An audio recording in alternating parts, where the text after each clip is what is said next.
Hello, folks. It is your weird one here, your wild one. Some say even tame. I have been under the weather. The tame part I don't agree with, but I caught COVID, and so I've been under the weather for a while. And I've been on vacation and Christmas and all that, so I've not been on here for a long time since my Waylon Jennings thing. I didn't go live on that one. I just posted um, some videos on that and go on it, like it. If you're just now watching this later on, subscribe to this channel. So the more yeah, subscribers I get, then I get, more perks and stuff like that, I guess. I don't know. But anyhow, I'm up to 85 or 80 something. It'd be nice to at least get 100. I think if you get like 1,000 subscribers, you get something. I don't know. So a pat on the back. So I've got one person watching now. Hi. Hello, whoever you are watching. Thank you so much. I can't see who's watching.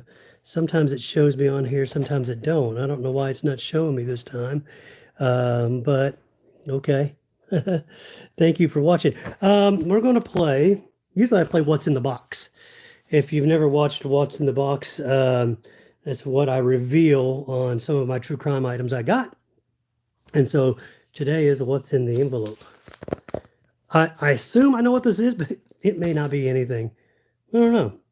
So I'm not going to be on here very long. And, excuse me, we'll see what is in the envelope.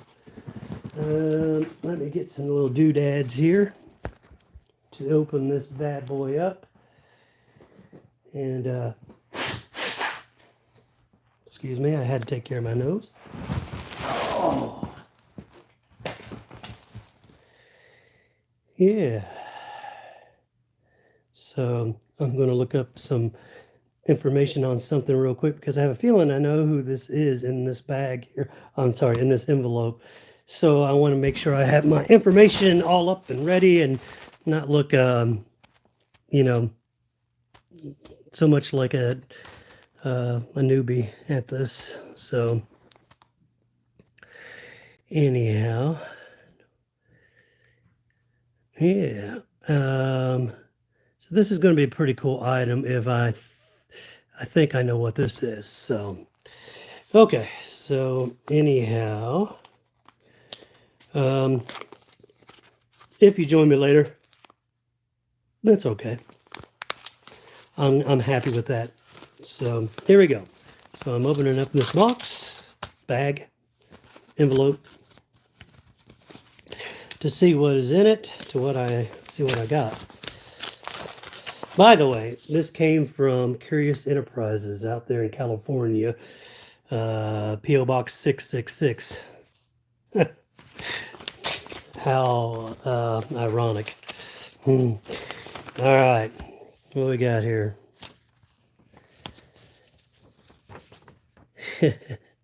Thanks again, Haas. And this comes from a buddy of mine. All right, who I love dearly. He's a good friend of mine, and I'll tell you more about him here in a minute too. Here we go. Okay, big reveal. Here we go, here we go, here we go, here we go. Oh yeah. Look at that. That is pretty cool. Okay, so I've got this. This is make sure there's nothing else in there. Sometimes some of my guys send me little extra things, which is really cool. Sorry. This is an autograph shawl that Dorothea Puente made. Now, some of you might go, oh, who's that? Well, in the crime world, very important crime figure. She was actually an elderly serial killer lady. Um, she was born in 1929, and she died unfortunately in March 27th on 2011. She was a convicted serial killer in the 1980s. She ran a boarding house up in Sacramento, and I think you can actually go up to this house. It's really interesting. And what she would do is she would hoard, let boarders in order to stay there, boarders, and she murdered various elderly and mentally disabled boarders uh, before cashing in their Social Security checks. And she buried them actually in her like front and side yard, backyard, in her yard, which is pretty brazen. I mean, she didn't take them somewhere else. She buried them there. She was cashing in checks. So um, her count reaches, it might be more, but 9 murders. She was convicted of only 3 because of a hung jury. They dubbed Puente the Death House Landlady. I don't know if you guys remember her. Here's a picture of her. She looks like a sweet old lady. Um, you know, my buddy who sent this, Will Hader, he actually, Will Harder, yeah. Um, that's his grandmother, which is really cool, and he's got her ashes and everything like that. Um, so it's kinda interesting to have this from her. Um, I don't all the time open these up, but I'm gonna open this one up. I just wanna see it, what it looks like and stuff like that. Again, forgive me for being kind of tired. I'm getting over COVID again. I've had it, I think my second or third time. So, yeah, this is signed twice by her. This is so cool. She made this. Isn't that neat? Yeah. Yep, yep, yep. I've never had an item from her, let alone made by her. So this is my first one of her.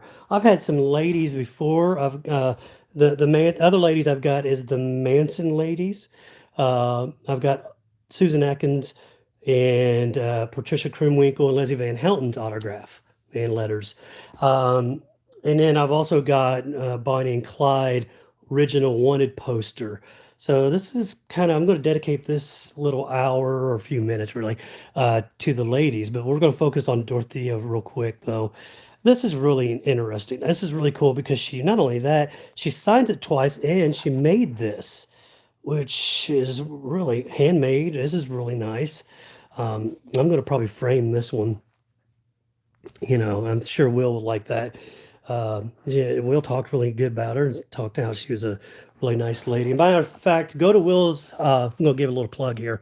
Um, Go to Will's auction, murder auction site, and if you want to look for historical murder items, and not just that, a little bit further than he goes beyond that, really, in my opinion, because he's got mobsters. He sometimes gets Old West, not too often, but mobsters, mafia, serial killers, cults, anything like that. He's got a lot of that on there. He's got the high end of the high end on there, and then he's got some guys that don't charge very much. So he's a great guy. I like Will, and we keep in touch. I actually talk to him usually a couple times a week. So go there, buy his items. If anything, go to his website, Murder Auction. Bradley Kane's another one I would give a shout out to because I recently got another item in. Actually, I'm going to show that one. I said I'm going to dedicate this to the ladies, and that's what we're going to focus on right now. But then before we hang up, I'll show you another item that I got in from Will and Bradley Kane. So, and he has the little crime cards that are autographed.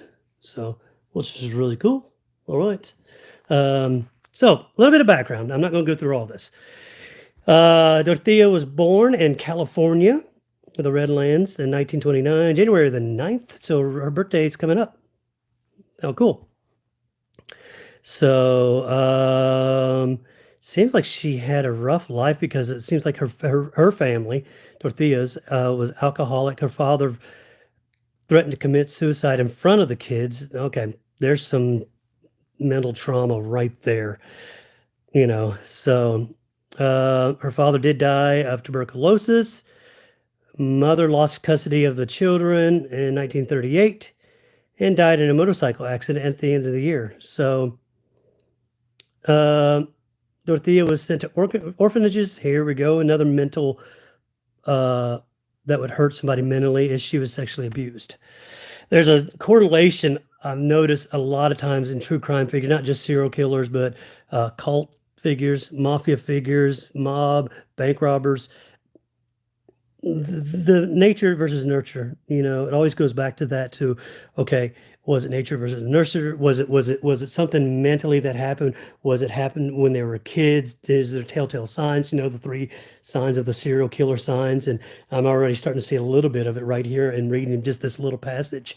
So, let's see. Gray's first marriage was at 16. She married young. From a soldier, from returning from the war. Okay, so he was in Pacific Theater. His name was Fred McFall. Okay. She does have two daughters. So that's interesting.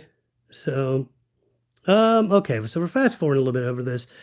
Let's see here. Gray was arrested for purchasing women's accessory using forged checks. Okay, she pled guilty. So, and I assume that is her, you know, Puente is not her original last name. So, or was it? Let me look here because, okay, it says Gray. And then I guess it ends up changing to Puente. I like that name. She was already, there's some crime going on here because she was arrested, pled guilty on 2 counts of forgery. 4 months in jail, 3 years probation. 6 months after she's released, she left Riverside. I know you're probably saying, please get to the serial killer. Well, you got to get up there. So let's bear with me, you know. So, okay. So she marries a merchant seaman named Axel Bren Johansson from San Francisco. She creates a fake persona calling herself Tila Sigrila Narada. I'm butchering this. A Muslim woman of Egypt and is Israeli descent. All right. She invited a lot of men to her home and gambled away his money. 1960, here we go again. She was arrested for operating a bookkeeping firm as a front for a brothel in Sacramento. I think I remember reading about that. So, okay. So there's a little bit of crime going on through here. She was committed to the hospital after binge drinking, lying, criminal behavior, and suicidal attempts. She's a pathological liar, an unstable personality. All right. So, okay, so we go up. It looks like she's been married a few times. Okay, Gray ends up marrying Roberto Jose Puente. There's the last name. After 16 months, the couple separated, and a domestic abuse is what she cited. So, let's see here. She files a restraining order against him. She wanted to run a boarding home between 21st and F Street in Sacramento. Aha. So, she seemed like a nice lady, though. I mean, she was helping homeless, mental ill people by hoarding Alcohol Anonymous meetings there, assisting individuals.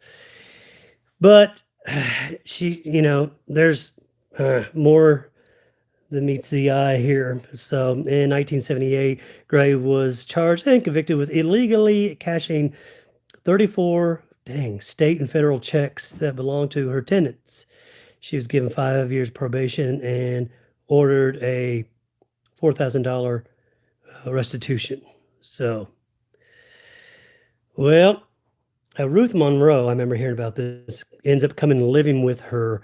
Those that are just joining me, we're talking about Dorothy Puente, in which I have a double signed bandana that she made, which is really, really cool. So, you that just joining me, thank you so much. Uh, as you know, I am a true crime collector, so everything from the Old West up until now. Um, so, Ruth Monroe began living there in an upstairs apartment, dies of an overdose, and Puente tells the police that the woman was very depressed. Husband was terminally ill. Cause of death was undetermined, so she was bedridden for some time. So 3 weeks later, police returns after a Malcolm McKenzie, 74-year-old I can't pronounce that word, but he was an elderly person. This is one of the 4 elderly people that Puente was accused of drugging and stealing from him in 1982. She's convicted of 3 theft charges and sentenced to 5 years in prison there. She begins corresponding with an Evelyn Gilmont, 77-year-old retiree from Oregon. A pen pal develops. After her serving 3 years of her 5-year sentence, them two meet outside of the prison.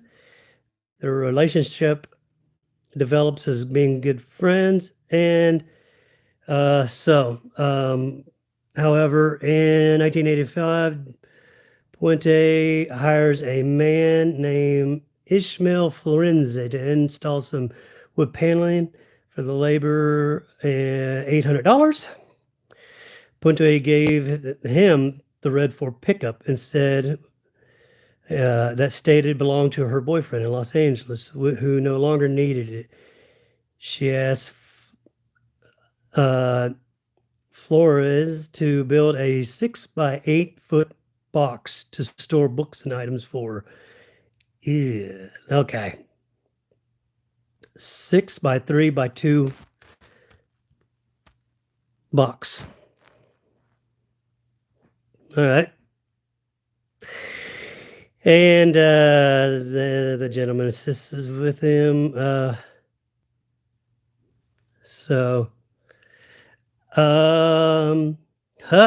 Puente told Flores to stop while they were on a highway, and they dumped that box of junk in a riverbank.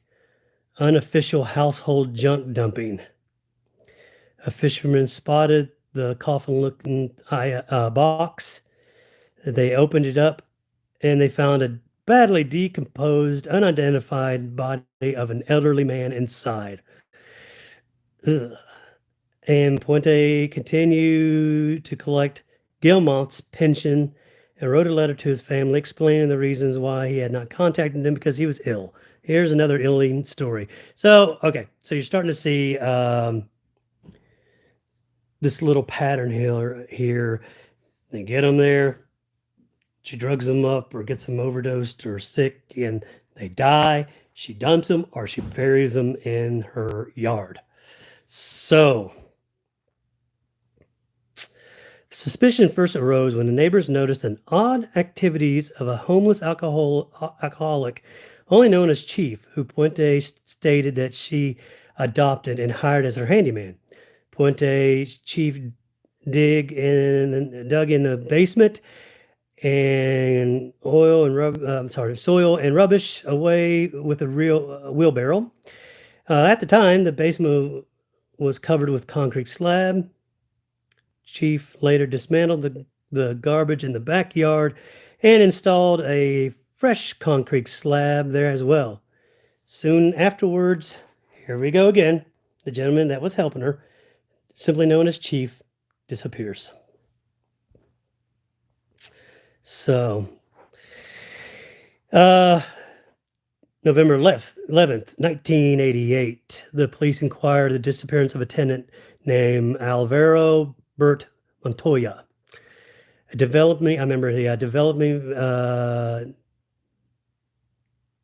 disabled man with schizophrenia. So this is not good. After noticing a disturbed soil in the property, they uncovered the body of a tenant. There we go. The police did. Leona Carpenter, 78. 7 bodies were eventually found buried on the property. So there you have it, folks. She was found guilty. So a total of 9 murders. But I think they only convicted her on 3, if I'm reading this correctly. I could be wrong. So most of the victims had been drugged and overdosed.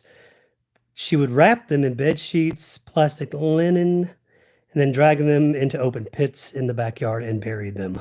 So there you go. And she's convicted and sentenced for many years, where she does die in prison. So she was convicted on 3 murders. They could not all agree on the rest 6. So, and she was incarcerated, life without parole, there in the Central California Women's Facility in Chowchilla, California. Unfortunately, or fortunately to some others, but to those that loved her, probably knew her when, including Will. Unfortunately, she died. Puente died in prison on March 27th, 2011. Of natural causes, she was 82 years of age. So, here is again my one particular cool item that I've got of her, double signed. She made this with her own hands, which is pretty interesting. I've never had an item from her. I've seen them. And if you go to that murder auction, you can find them. There's some other items there. So if you're into true crime, I would recommend buying something from the Unabomber because he's in horrible health. Also, Gary Ridgway. And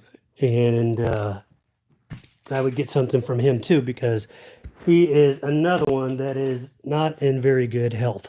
So if you're into that kind of stuff, let me go over here. Follow me real quick. We're going to go that way. And we're going to, I'm going to show you a really cool autograph. And let me turn this around here. I'm going to show you a real cool snake real quick. Yeah, look at that baby down there. That's my baby.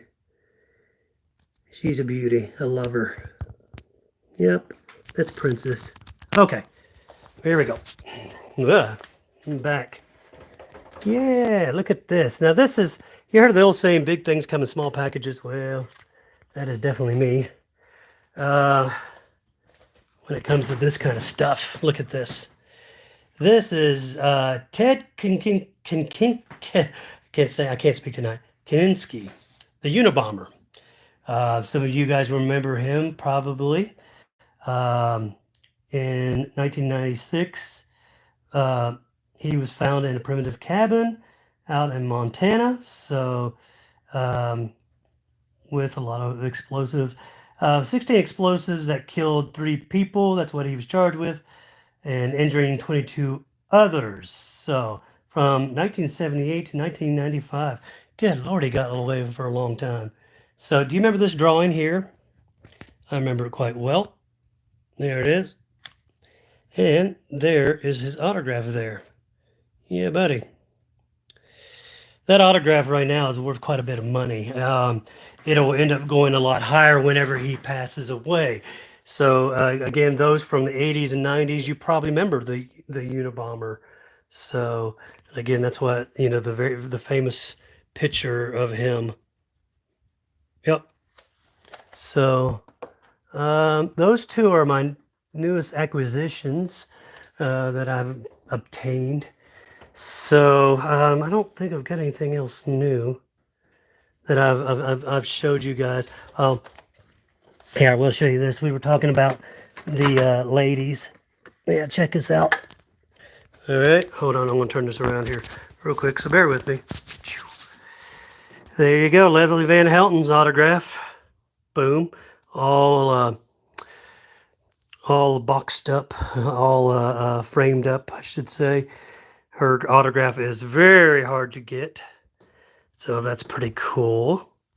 She was one of the Manson ladies, so that was at the second day at the LaBiancas. She participated in that killing. There is some debate on whether she killed anybody or not, because that person might have been already dead. Nevertheless, she stabbed. I don't know what that goes under if you stab a dead body or somebody that's been already dead. I think there is a some type of a law against that, but So here's my other snake, real quick here. Yeah, he's my baby Spot. He's peeking out with his eye there. I spy with my little eye, baby Spot. So, well, not many people joined me tonight. I hate that because this was a pretty cool, in my opinion, reveal. So unboxing. So that's okay. Come back, watch this. Please subscribe. I will show you some more videos coming up hopefully soon, and also look out for me as my Waylon Jennings tribute or impersonation, me and Willie Nelson. So, and my dog's going crazy on me. Settle down there, son. He's look at this. He's going nuts. He's having a fit. He's trying to say bye to you all. Hey, can you say bye? Okay. That's cool. Anyhow, well, I love you guys. Peace and love. If you need a Waylon Jennings impersonator and a Willie Nelson one, please let me know. Reach out to me. You can email me at davidwolf1971@gmail.com. So, or just look me up on Facebook. David Wolf, little I. Okay. Thank you all very much for watching. God bless each and every one of you. Bye.